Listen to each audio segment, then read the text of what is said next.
ako ng nyog. Ayan, magagata tayo mga lalab. Ayan. Nandito ako sa palengke.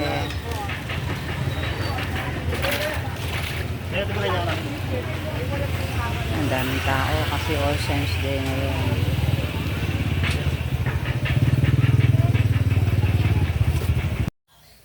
Hello, good morning.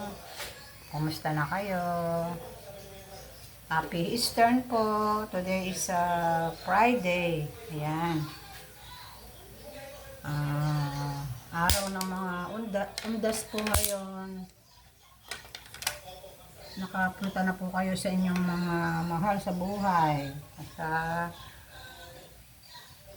At nag-ano na po kayo sa ano ng mga pagtirik ng kandila o mga bulaklak. Ang dami po sa palengke kanina. Dami nagtitinda. Ayan. O, kumusta na po kayo? Ito, kami po baka bukas na po kami dahil hindi kami, ayaw namin sumabay sa mga madaming tao. Ayan. May awa ang Diyos bukas. Doon na lang po kami magsisindi ng kandila. Ayan. Kasi sobrang tao po kanina kaya sa palengke na daming namimili ng mga bulaklak tsaka mga kandila. Yan. O, kumusta na po kayo dyan? Magandang panahon natin ngayon. Wala na po yung bagyo. Lumabas na po sa ating VIR. Ito at dahil undas ngayon, ito nagluluto tayo ng mga kakanin para sa ating mga estudyante. Yan.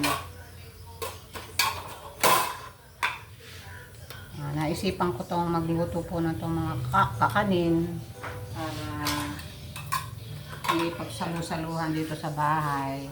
Ayan. Ito po, nagluluto pa ako naglalatik ako. Ayan, nagluluto ako ng latik mga lalang.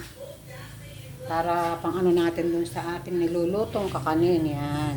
Ito, luto na oh.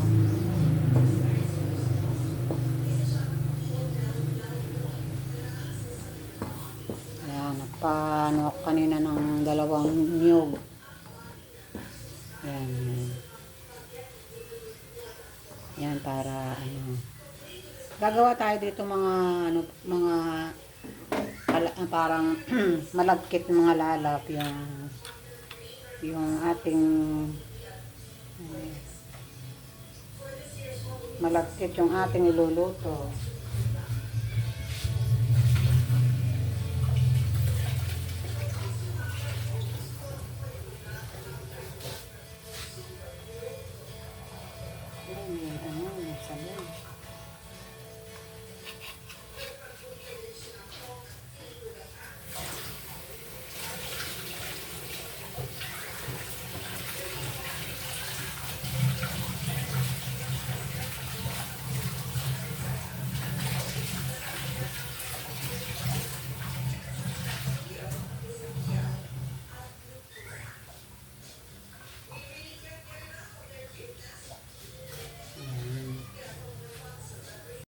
Yan mga lalabo. Ito, i-steam na natin yung ating kakanin. Ito, oh. Para yung malagkit na kakanin. Yan. I-steam natin sa ating steamer. Yan. Doon ako kumukulo na yung aking tubig. Tapos ito ko lalagay kasi 5 lang yung aking llanera. Yan. Na-misplace yung mga llanera ko kaya ito 5 na lang yung nalagyan. Yan. Ito, lalagyan pa natin. Yan, meron pa yun. Yan, mga lalab. Ito na yung aking linutong malagkit. Ayan. Ito yung malagkit na kakanin.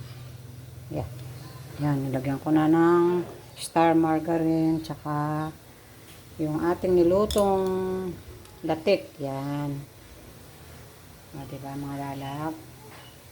Meron pa tayong niluluto doon sa may ano. Yan. Ito, oh.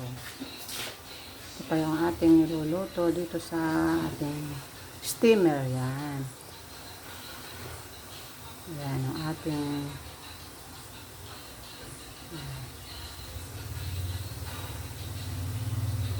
yan, para may kainin ng ating mga estudyante. Ayan. Takpan muna natin. Hindi pa siya luto. Ayan.